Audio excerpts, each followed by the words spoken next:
Napansin mo bang wala nang lamig ang aircon mo? Puro hangin na lang ang lumalabas, pero hindi na presko. Huwag ka munang kabahan. Baka hindi pa sira. Alam mo ba, madalas, dumi lang ang problema. Oo, simpleng alikabok at bara lang ang dahilan kung bakit hindi na malamig ang aircon.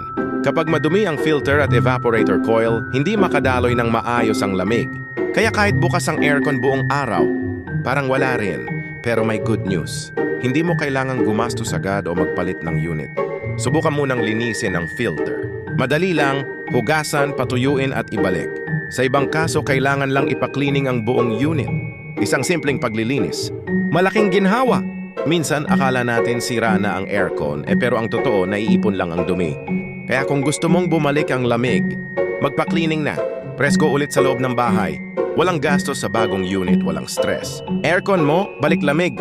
Dahil sa dumi lang pala ang problema.